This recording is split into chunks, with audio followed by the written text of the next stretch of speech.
Let me just ask. The third gang rape, that was the third gang rape, has happened. Does any of your child, like, does any of them know, like, this has happened to mom? Because now they are grown ups, they are a bit bigger. Like, what are they seeing, or what are they getting from you, or an explanation of why is mom in hospital? She was just in hospital. Why is she in hospital again? Like, what explanations did they receive? Did they get to know at that point? You see, whenever I go to hospital, I'm leaving them with relatives. My children had things, crazy things, as in they knew, and there were people would gossip about me when my children are there, and they would say crazy things. So my children knew where I was, why it has happened, and All of them. And it came from relatives or people who knew me. Yeah. So I had to explain to them, and I had to also take them for therapy later, much later. Okay. And it helped them a lot. It helped my children. Therapy didn't help me. I keep saying it didn't help me. That was not for me, because the only thing could heal me was God. And I remember one time I broke down in my house and told God, if you don't heal me, I'm going to die. Because only you know the depth of my wounds. I'm going for therapy, it's not helping me. I come back more drained, there's so much in me, and I can't just let out all those things. And then I didn't trust people, so even the therapist, I'm not trusting. So there's a root to that. Yes. So I told God, I broke down to God and told him, I don't know if you are real, but if you are real, heal me. You are the only one who can heal me. And I want to experience healing. I want to experience living life without all these things happening to me. And I want to experience something, peace. And God is faithful. When I told him that, the first voice I heard is, forgive. You need to forgive and let go. I love Jesus. But tell me about it. It was so hard for me, and I actually thought, are you crazy? Because who am I going to forgive? All these people, things have happened to me, and you're asking me to forgive those people. Like, who am I going to forgive? Is it my ex? Is it my mother? Is it those people who have gang raped me? Your grandfather? Is it my grandfather? Is it my relatives? Because if I show you scars, I have scars all of being whipped whenever I did something. There's one day I was whipped and told, go and ask your dad in the grave where he wanted you to grow up, because he left you. By a relative. That is after 2 hours of being beaten. I was beaten. I became numb. I squeezed myself between a bookshelf and a chair because I've become so numb. And now he's telling me, I'll show you your dad's grave. You go and ask him where he wanted you to grow up in. After he left. I'm telling you, that damaged me. Like, it damaged me. And the things that I was told, there was a time I was beaten and told, you'll never make it, you'll amount to nothing. I was 14, for God's sake. There was a time I was told I was called a prostitute. I was 10 years old. Some of those things they were telling me, I didn't know what they were. And I've got scars of being whipped, with being beaten, you see these scars on my face. Some of them, someone would come and pinch me and leave with a part of my skin. So that was basically my life. So thinking about all those things, whom was I going to forgive? Where will you start? Where will you start? Is it my dad's cousin who molested me and stole my childhood? Your childhood innocence. Yes. Yeah. Is it my ex? Is it my, whom was I going to forgive? And I kept asking God, no, this one is crazy. Like, no, I can't. But God is faithful, and I've come to realize when we obey, He knows where He's taking us. Wow. And I'm telling you, it was a very rocky path for me, but with God's help, He helped me, and I started forgiving. And I remember the very first person I forgave was my dad's cousin, and the one who molested me first. And I called him, and I told him I need to meet. I looked for his contact, and I called him and I told him I need to meet you. And at that point, I had actually started walking. I was limping, and I met him, and we bought lunch. He bought lunch. We ate, but he was sweating. And when we were eating, I asked him a question. Do you remember what you did to me? I was a child. You remember what you did to me? And he started sweating so hard, and he told me, I thought you had forgotten about that. I told him, no. You stole my innocence, you stole my childhood. I could not even enjoy my childhood, but I want you to know that I have forgiven you. Completely forgiven you. I'll delete that from my heart. And the only other thing I want you to do is seek forgiveness from God. Wow. And he told me that he had held that for so long, not knowing if I remember what he did to me, he used to do to me.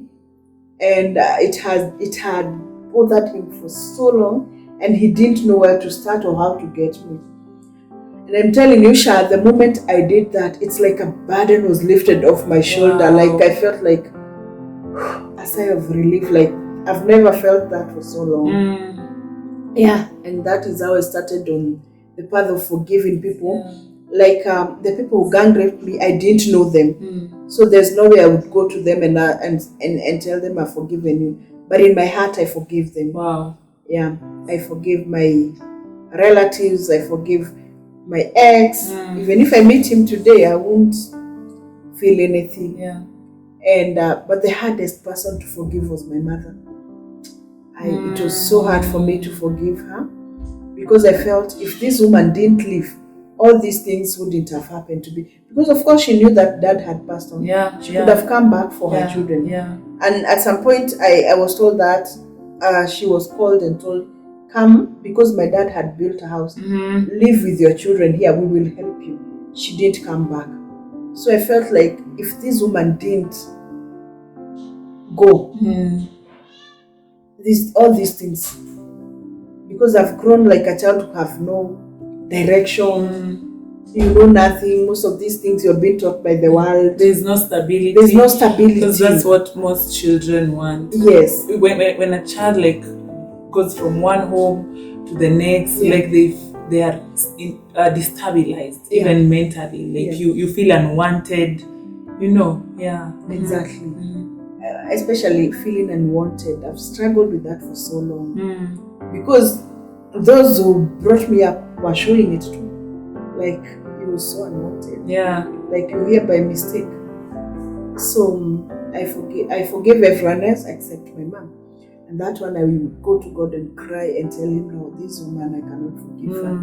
And each time I would think about her, I would feel so much hatred towards her. And you see, the way God works is mysterious. Now, my younger brother, the one she left with, looked for us. Yes. And I met him, and I was so happy I've met my brother, but I never asked him even one single day about my mom. Even one single day. I never even, and whenever he would open his mouth to tell me about my mom, I would just ignore, like look for something else to do. And until some point now, my pastor told me, Celine, you have been in this mountain for so long. You need to let go. And I remember one day I woke in the middle of the night and started chatting my pastor and told him blah blah blah. So many things. I like a crazy person. Why does God want me to forgive her? Why did she leave? And he ministered to me in a very peaceful way. And he sent me a prayer to say, and shall let me tell you, I said that, he sent me an audio. Wow. I said that prayer and I cried. I cried the whole night. 2 days later, I was telling my pastor, I'm ready to meet my mom. Wow. Yeah. Wow. And so this, which year is this? And like the church, you had already joined the church and yes. you were fully planted in. Yes. Which year is this we're talking about? We're talking about 2019, end of 2019. Okay. Yeah. I had joined the church in 2018. And speaking of joining a church, it was not like joining a church. There was this pastor. I was going to his church in Juja. And I had not gone for church for a long time. So after the second gang rape, I needed someone to speak to. Okay. So I looked for him. He used to work in Westlands. So I went to his place of work. He told me, come to this place. When I went to his place of work, he introduced me to another pastor. I told him, this is my daughter, but since I know she's not coming to church because Juja is far, she can come to your church. And that is how my pastor now gave me to another pastor, who is my pastor even now. And so I went to that church the first Sunday. It's a very small church. Okay. It's a growing church. I went to that church and I felt like the things he's teaching me are not the things I'm used to. Because why would he teach me and tell me I am blessed, blah, blah, blah. I'm so used to this gospel of condemnation. And then you have to give something for something to happen. Yeah. So I would go on to church for one Sunday and then the next Sunday I won't go. Because it's just like I was playing. So he's the same. And when I went to hospital now at that time, that pastor is the one who called my friend and told her, look for a house for her. I'll pay. He paid for my house rent for 1 full year. Wow. And my shopping and all that. 1 full year. Wow. Until I got out of the woods. Wow. Yes.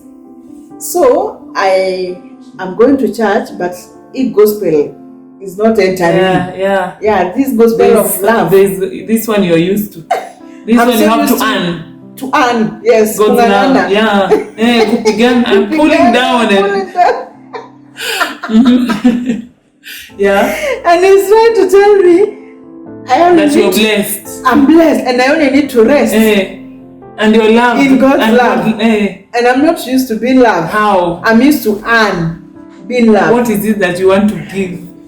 And I told myself, this one is a scam, a false prophet. Our mentality is such a stronghold. Yeah. So when I told him I was ready to forgive my mom, he planned quickly. 2 days later, wow, I called my brother and I asked him, take me to where my mom is. And he gave me directions. 2 days later, I went to see my mom. And I'm telling you, Sham, the first time I met that woman, she's a copy and paste of me. Completely, she looks like me. Oh. This is someone I didn't know how she looks like. This is someone I didn't know. But when she embraced me, it's like another baggage was lifted off my shoulder. And I cried. I'm the one who went on my knees and told her to forgive me for the times I have cursed her without knowing why she left. Wow. Yeah. And that is how I met my mom in 2019, August 2019. Yeah, for the first time. Wow. Since I was 4 years old. And what was mom's response to that moment? Now you're kneeling, you are embracing each other. What was her reaction? She cried. She prayed for me. She hugged me. At that point, I didn't even want to know why she had left. Wow. Yeah, I didn't want to know because I don't think I was ready for that. Yeah, and because I needed to deal now with the things I had had on the other side of the yeah. There are also stories, yes. The other family says this. Yes. Yeah, I get it. So I was not ready for that. But going forward, I've listened to her. I know why she left. And sometimes she regrets even her. Because she couldn't, actually, there is no excuse of leaving your children. Absolutely no excuse. They are your responsibility. Yes. They are gifts you should steward. Yes. It's to you. Yes. So, but I've forgiven her. I'm good, we are good. Wow. Sometimes she calls me and we laugh. She tells me things I don't know. Wow. And how she thinks I've been there all her life. So she tells me about someone I don't know. I have to ask, which one is that? But we are good. Wow. Yeah, we are good. We are good. Yeah. So that is 2019. That was 2019. You have forgiven. Yes. How was now that healing journey? From forgiving, letting go. Which path is this that you chose? And I know there's freedom that comes with forgiveness and healing and choosing to take the next step and to better your life. How was that journey of recovery? My journey of recovery has been interesting because I told God, if you could heal me from this, how I am feeling, you could also heal me from the hatred I feel, the offenses of people. Yeah. Because even if I go to a therapist, he can't heal me the way you can heal me. True. So I'll take this journey with you. True. And not to say that therapies are not important. They're important. Yeah. You just choose your own journey because I went for those therapies too. And you choose your own journey and believe in it. Because I've also even later I've sat with therapists because I need sometimes to let go of some things. And they tell me this is how you need to do it. But then I go to God and tell him, if my therapist said that I need to deal with abandonment issues, only you know when I was abandoned, you know where that abandonment is hidden, and only you can heal me. Because I'm not able to know what is in my heart most of the time, because it may feel happy, I don't know which part of my heart is bleeding, because I had so many issues. So I don't know which part of my heart is bleeding, and only you know that the reason I'm not receiving this is because of this wound that was put in me a long time ago.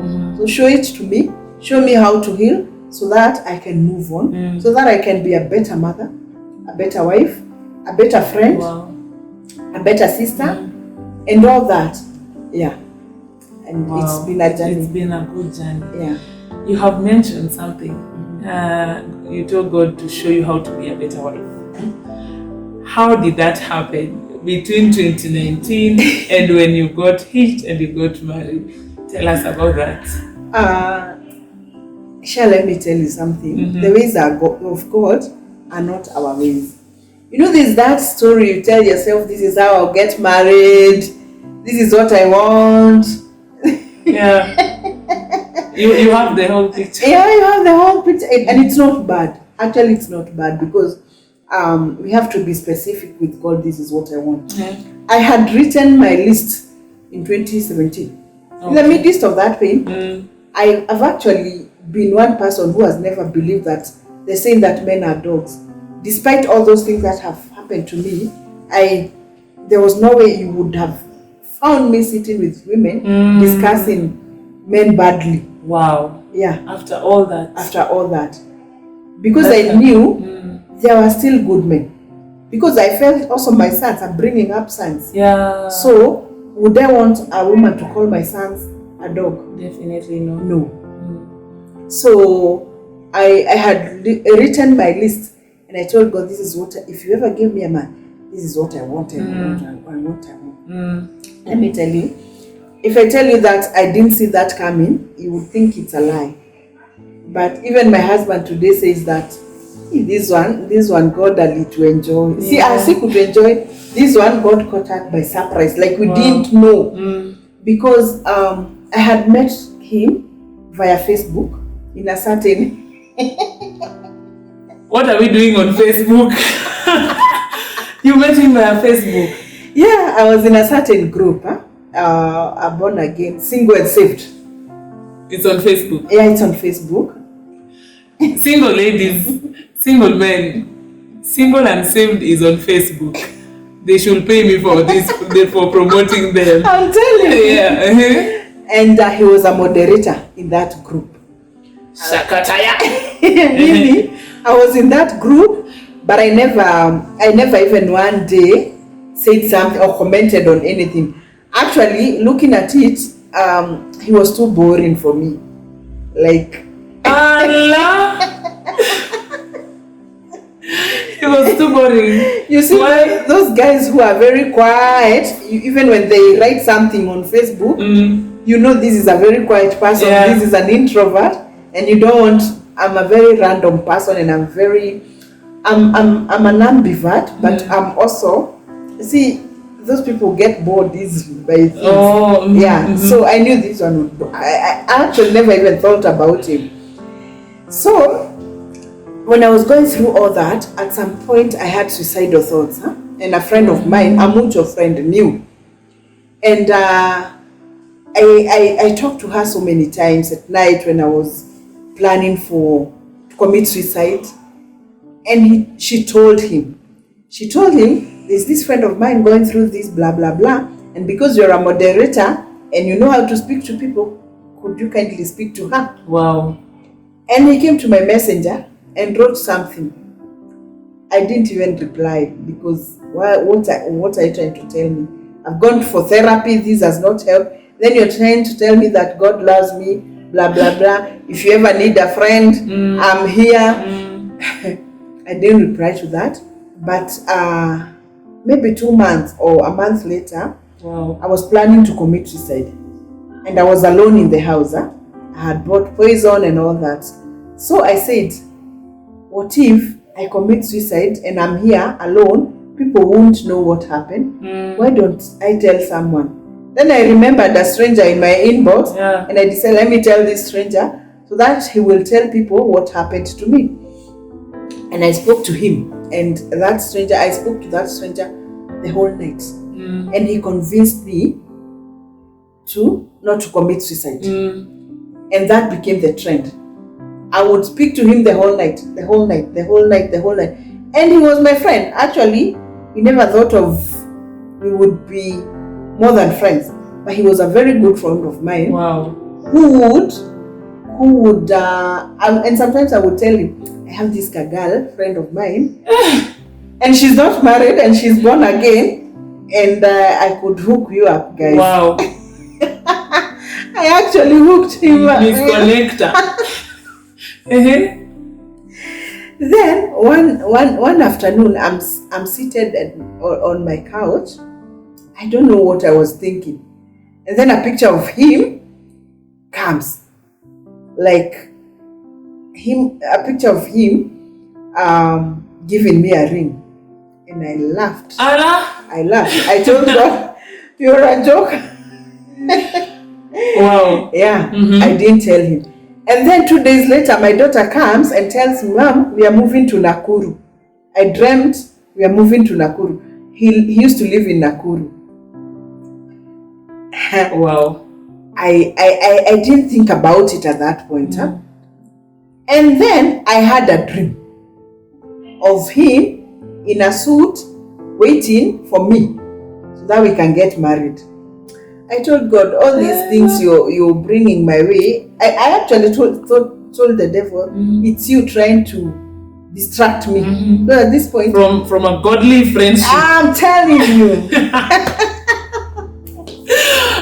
The devil is trying to distract me from this godly friendship that God has brought. And he's a liar. So I thought it was the devil.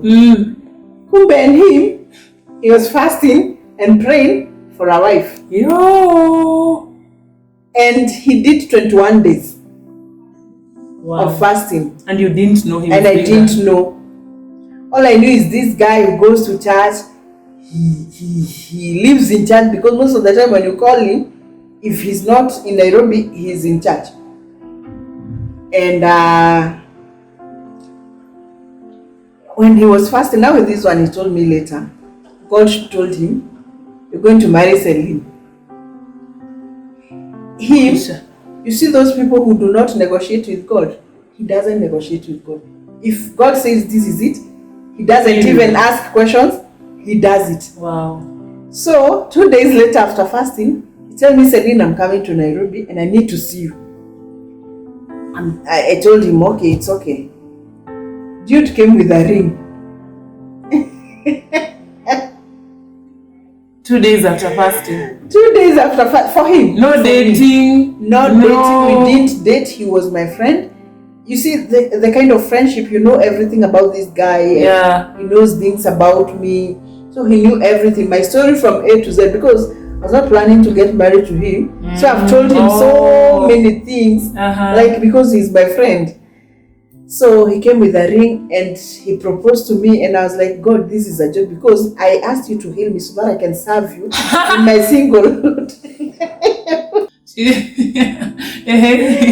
So when he engaged me, I didn't want to seem desperate, so I told him I'll give you an answer after 2 days.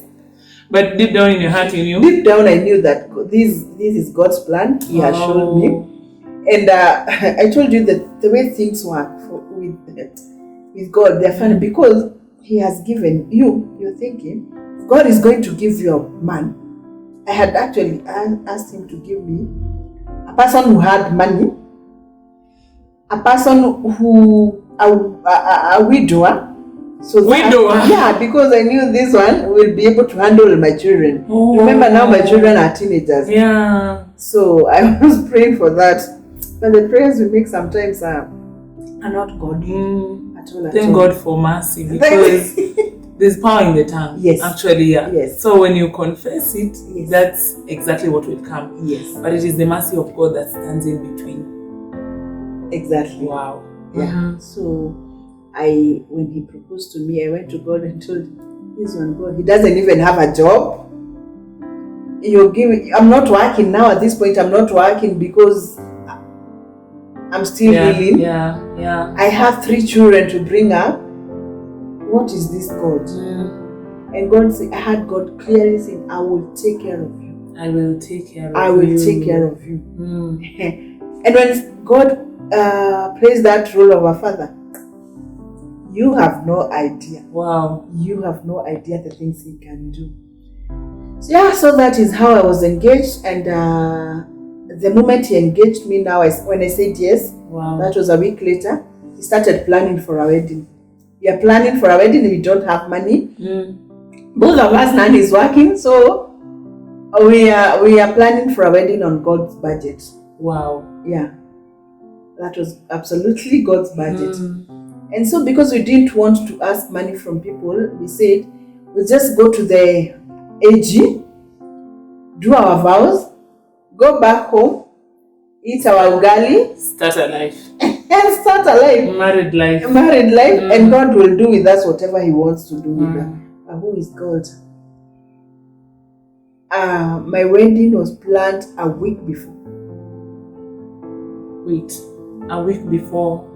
Now here, we are planning to go to the AG, and we have a few friends who know. This is that 1 week after you had said yes? No. There was, I said yes on September, and when we went to the AG, our wedding was to be on February. Now the next year. 2020. 2020. So we are here. We had now, these few friends had said, now because we know we will do lunch somewhere else, then you guys can go home. And they started now planning how we will give 1,000 each person. I was not expecting my relatives because yeah. So, but I told those who are close. But a week before, I remember I went to church. We had a kesha a week before, and I remember my pastor. I was late, and I found my pastor kneeling down praying. He stood and called me and prayed for me. Wow. And when he was praying for me, he was mentioning wedding. And I saw myself in a gown, but I thought those are my thoughts. And I went back home. And my pastor and his wife were the best mate, the best couple. So we said we will meet next week. I told him this is the last time I'm coming to Kesha as a single woman. Wow. Yeah, so that was on Friday. Our wedding was to happen on now the next week. No, not this coming week, the other week, on Tuesday. So we have 1 week. That Sunday night, a friend of mine texted me and told me, Celine, there's this friend of mine, she wants to give out a wedding gown. Wow. Because February is a month of love. Can I tell her your story? I told her, yeah, absolutely. Nothing will hurt me being a gown. Yeah. Absolutely. So she told the lady who was giving out the gown my story. The lady keeps saying that she didn't sleep that night. When she heard my story, wow, she didn't sleep. She's in Mombasa. She's a women rep in Mombasa. Wow. And she started looking for service providers in Nairobi. People gave, and others were turned away. What? People gave cars, vehicles, ground, music, MCs, food, everything. A wedding gown, everything. Money to buy clothes for my children, makeup, hair, everything. How much did you spend your money on that wedding? The only thing we bought with our money were the rings. Nothing else. Wow. The rings only. So we came to the AG in the morning and it was a surprise. They didn't actually tell us, but they had told us to tell a few friends. And actually gave the friend's contact to another person that she can explain to them where the reception was to be. Because they didn't want me to know. They didn't want us to know. So we went to the AG, we said our vows, and we were pushed to the ground. Someone came for us in a Prado. At what? A Prado. And took us to the ground. There was an MC, there were celebrities in that wedding. There were the celebrities in Celine's wedding. This lady who was a teenager. Actually 2 teenagers. 2 teenagers, boys. Yes. When God wants to show off with his children, he goes extra, my dear. He goes extra. And the man tell them the man who was not. He has never been married before. He actually got born again in Form 2. No children, never. She was praying for a widower. Yeah. But God says he does exceedingly abundantly. Exactly. He had no children in the past. He had no children in the past. He has never even tried marriage. From this girl who was molested, gang raped, teenage mother, teenage mom. God overlooked all that and gave you the best. That is such an amazing story. It's so amazing. Wow. Now you are at your wedding reception. Yeah. So here we are at my wedding reception. Cake, everything was there. And if we count the cost of that wedding. And celebrities. Celebrities. Tell me about the celebrities. Akina DJ Mo, Rafa. There's another lady called Diana Tagut. She was the MC. She works at Milele FM. I know her. I've heard her. The women rep came all the way. She flew from Mombasa to come for my wedding. Hey, this Jesus. She's called Martha Koki. And then the lady who did my nails flew from Mombasa to just come and do my nails and go back. She didn't even attend my wedding. She flew to come and do my nails. Wow. Yes. That is what God can do. A God of abundance. A God of abundance. Wow. That's so good. And after the wedding, we had honeymoon at the Stanley Hotel. Yo. A friend also paid for that. Celine, you know, you were saying this story, people, I know they're just wondering, like, oh, this happened, like, it's just like, there was nothing in between, there's nothing I did. I didn't even pray for that wedding. We just wanted to go to because you were still healing, you didn't even know this guy was going to be your husband. Yeah. And here, the things that I'm getting worried about, do not even, because I'm worried about this guy is not working. How is he going to feed us? Those are the things I'm worried about. But God is saying, first of all, enjoy this one, and then we'll cross that bridge when we get there. But me, with my carnality, I'm worried the things that God is not worried about. Yeah. That is so amazing. Yeah. So here we are. We are married. We are newly married. And Corona has come. So I cannot even look for a job. He cannot even look for a job.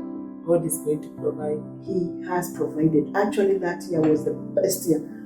I would wake up in the morning and find 10K in my M-Pesa, 50K in my M-Pesa. Wow. Yes. Wow. Yes. And God truly took care of us. And in 2021, when I was telling now my husband, we prayed for a job, he told me, I am not praying. I have told God. And I've done the necessary thing, that is telling God. So I only need to wait because I don't know people, and you know, jobs in this country, you have to be connected. So he told me, I have a father and he's connected. He's going to provide. If I tell you, Sha, that his job found him seated in the house. He didn't go looking for a job. Wow. Yes. Tell us about that. He was called and told, can you apply for this job as an intern? And bring the application letter in the morning. And then this is the amount we are going to give you. And then we say no. We told God, we held hands and told God, this amount is too small, because now they're sending him to another county. He has to go look for a house there. And also us, we cannot move now because the Kimberly school, my daughter's school. So, what do you have to prove? You have given him this job. If it has come from you, you will increase the salary. And we prayed. And in the evening, he was called again. Don't apply as an intern. Apply as an employee. Bring the letter in the morning. This time they have not told him how much they are paying him. I told him, just take the letter and we'll meet in town since I'm going to do something. When we met, I was screaming in the streets. This dude has been paid salary, house allowance, travel allowance, a medical insurance for him and his family. Like, he has benefits. But they have given him a contract of 5 years. That was 2021. 2021, yeah. So he would be finishing the contract 2025, yeah. And this is a government, a parastatal. So he has been given all this, but we still went back to God and told him, Father, when we ask you of things, we know they are permanent, and you are able to give him a permanent job. 5 months later, he was called and he was given a permanent job with benefits. Salary increased, and he was paid for those months they had given him for a contract. He was actually paid. What? Yes. The things God does for his children. Wow. Everything covered for. The same things you were worried about. I was worried about. Now, here, this is me now. God told me, now you need to sit down and I teach you how to be a wife and how to be provided for. because I've not been provided for a long time. So these are two men in the house. If my husband is telling me this and I'm raising my voice because, dude, you found me living, you found me doing this. So what are you trying to tell me? The Holy Spirit told me, you need to stay in the house, stop doing anything, allow me to work on you. And I'm telling you, the class of the Holy Spirit is sweet. Sometimes unangangana because you used now to you are used to do your own things, go out there, look for money and all that. And here you've been told, sit, learn, rest. Let me teach you how to rest. Let me teach you how to be a woman. Let me mold you. And it has been a beautiful experience. It's been almost 4 years. Almost 4 years married. Sorry, but now I can hear the Holy Spirit saying, the class is over. So now I am is it a Proverbs? I'm a molded woman. Yeah, you're a molded woman. I'm a molded woman. Celine. Yeah. Wow. Yeah. Your journey is so beautiful and it's almost unbelievable to those who don't trust God. Yeah. Like you can just think that no, like there's something that she did, but there's nothing. It was just purely trusting God. And I know God has taught you things. And one of the things that we are, or rather I am very determined about in this podcast or on my channel, is to help people, understand that any pain that the devil brings to you, any hurt, any chaos, any mess, that to God, He provides a way out of it. And you go through that pain to come out healed. Because many times people embrace that pain so much, you identify with it and you don't want to come out of it. Because human beings are naturally prone to want attention, to be seen. And sometimes pain makes us visible. Sorry about this one. Sometimes pain makes us very visible.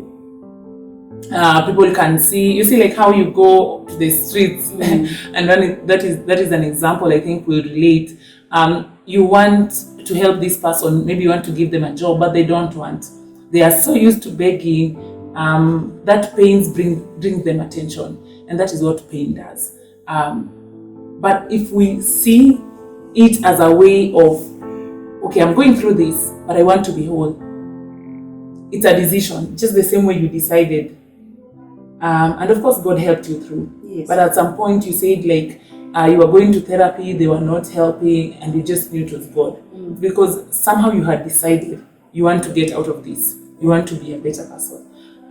You can just share around that angle how they can be helped through your story to choose to want to not stay there, because you had a choice of staying miserable. You end up being a miserable mom, miserable wife, miserable child of God. But there are all these opportunities of speaking out, talking to someone. Like there are all these escape routes that God had provided. So something you can tell them about that. What I can tell people is that healing is your responsibility. As you have said, healing is your responsibility. Even God cannot heal for you. You see, when the devil brings pain in your life, he wants to change your identity, to give you a false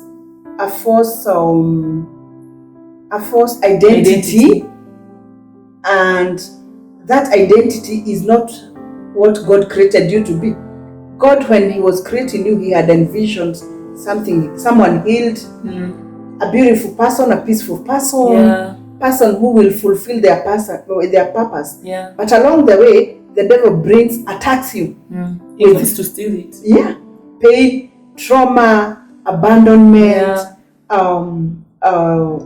rape, and all those things he tries to throw at us. Yeah. And you know what he's fighting? Your identity. Because he wants to define you through that thing. So you've ever met people who said, "This is my disease. This is my disease. This is my what? This is my." They own it. They own it like you. That is what you want to be identified with. But I realized if I don't break this, it will be generational. Oh, it will be a cycle. I'll pass it down to my children. I'll pass it down to my next and next generation, because how I'm bringing up my children, I'll bring up my children through trauma. First of all, something will always trigger me, and I'll see this child. If it wasn't this child, I could have been in school. If it wasn't this child, this could not have happened. So something will always trigger me, and I will give it to my child and pass it, and my children will realize we were not wanted, and I'll pass the abandonment to my children, and they'll pass it on to their children.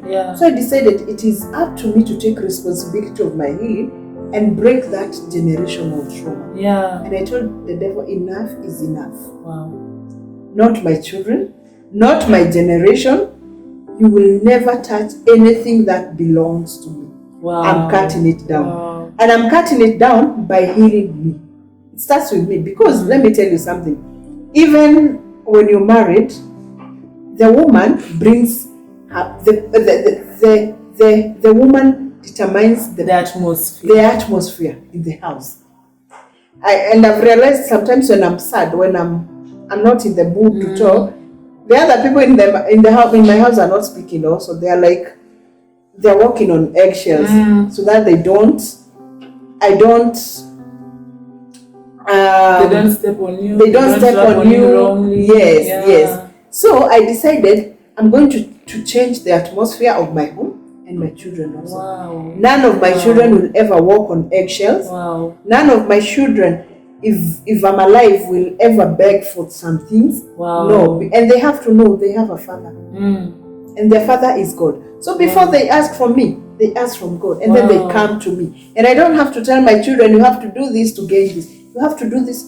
No. The same way, God has not asked you, you need to do this so as to gain this. He has given it to you.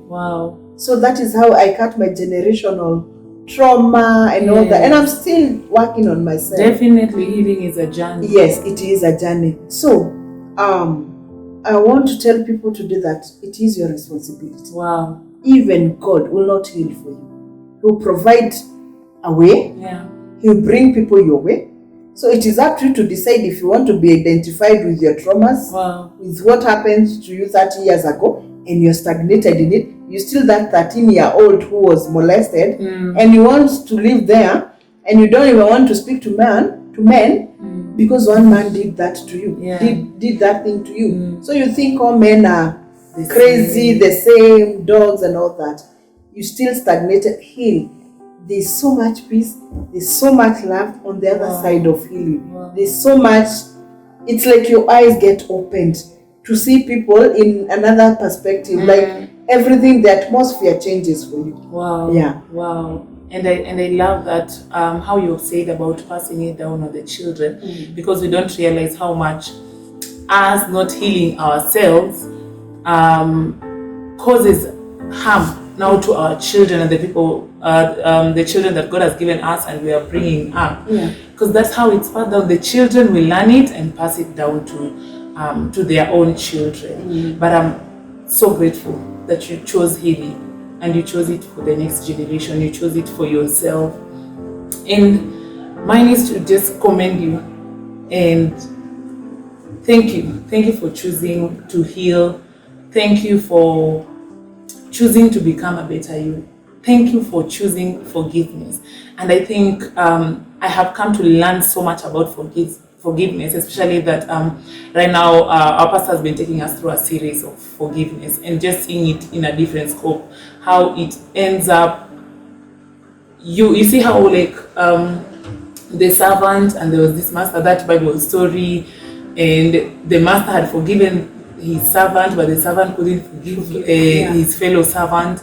Then he was like given to tormentors, and some of the torments, as my pastor was explaining, was things like sicknesses. Like things come to you, you start having all these mental issues because of unforgiveness. And forgiveness, like, it separates us from these torturers, these tormentors, these sicknesses, these things that come as a result of you harboring so much bitterness. Can I tell you something?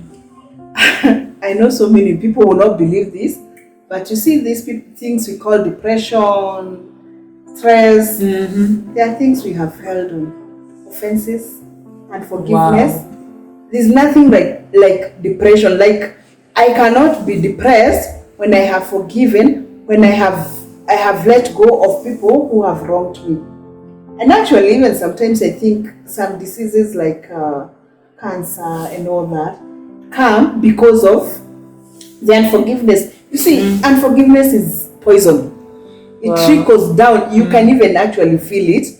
When you hate someone so much, when you holding on to someone because someone offended you 30 years ago, and you see that person and you feel like, I don't want to see this person. It trickles down to you, and you can actually feel it. And that is what the devil uses to attack you and bring a disease to you. So it's an open we will heal so much if only we can forgive. Wow. And let go of offenses. Ndio, you will get offended every day. Actually, every day. I will not lie to you that you will not be offended. You will be offended by your children, by your relatives, by your friends. But it is up to you to choose not to hold on to those offenses. Wow. Wow. That is so powerful. That is so powerful. What would you want to tell your children? Because so much, like, I embrace so much about generations, our next generation. I know they will see these. They are very they are social media people and all that. What do you want to tell your children about? Because they will see this, and other teenagers will see this, and other young people. What do you want to tell them about what you have gone through and the life that you have chosen? A takeaway for them. Give them something that they can hold on to as they live. Let me speak first of all to the younger generation, because most of the times the younger generation is doing crazy things because of the things that have been done to them, and most of them, even as parents, we are not careful too, because we are causing so much harm to our children, knowingly and unknowingly. I want to tell you that you can heal, you can live your life. You are loved, like you are loved. I wish you guys knew how much God loves you and how much He has planned for you. It doesn't matter your dad called you what. It doesn't matter your mom did this. That should not define you. Allow God to define you. Go to church. Go speak to someone. There's always someone you can speak to, and that will change the trajectory of your life completely. Change that. And to my children, you've been with me through this journey. You're still walking with me. You've loved me as your mother. You've never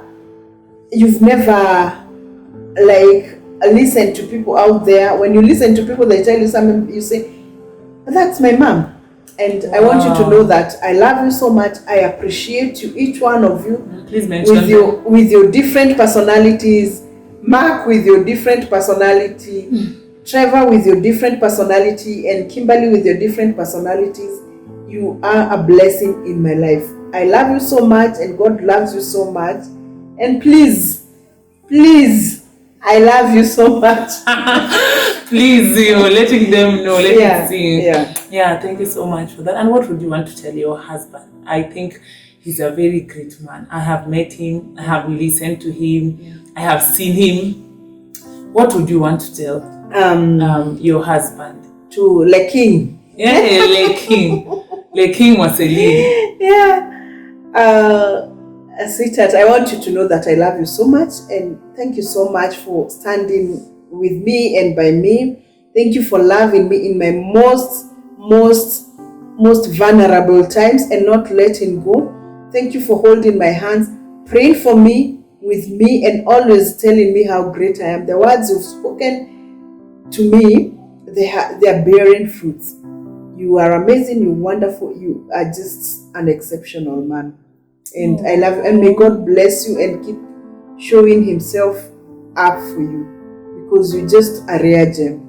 Oh, thank you for sharing that. Thank you, Lekin or Celine, for just holding her down. We appreciate you. And I know people would want to engage with you further after sharing such a story. And I know there's a lot.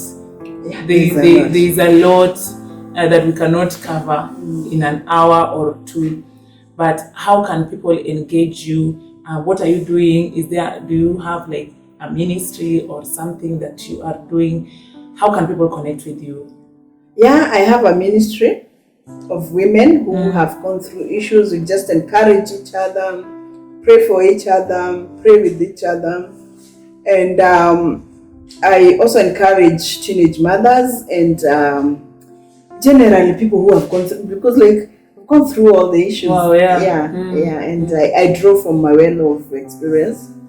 Yeah, I'm on Facebook, Celine Loved M, like Celine, yeah, with C. Yeah. Loved EM. Yeah. Okay. Yeah. And I think that's the only platform I'm on for now, because my Instagram is not active. Yeah. Does your ministry have a name? Yeah, Prevailers. We prevail through prayers. Wow. It's generally women from all over the world, but we have a Kenyan branch. Yeah. Okay. Yeah. That's the one you're heading. Yes. And that's amazing. That's beautiful. So mine is to say thank you. Thank you for coming here. And I know I'll definitely have you again. Maybe a different topic, but thank you so much for your bravery, your decision to choose better for yourself and not giving up on yourself. Thank you for forgiving and showing us that there's nothing that can ever be done to us that is like beyond God's hand to reaching us. Like he always gets us out. I appreciate you. I appreciate you. And to my viewers, that's what we had for you this week. A very powerful testimony. You can share, subscribe, please. Share with someone who's very, very much in need of such a testimony, like to learn how to forgive and to choose to forgive. And I'm sure it is going to bless them. So leave a comment, leave questions. I'm going to leave Celine's social media, Facebook handle down there. Let's connect. If you have a story, just send me your story on my email, shaunammission@gmail.com, and I will love it to hear your story. I really will. So thank you so much, Celine, and I love you. Thank you so much, Sha, for having me. It's been an amazing session. Yeah. And what I would love to end with is let go and let God. Let go and let God. Yes. Yeah, that's powerful. So thank you, and so much love from me. My name is Shauna Mission. This is the Loved Forever podcast. See you on the next one. Bye-bye.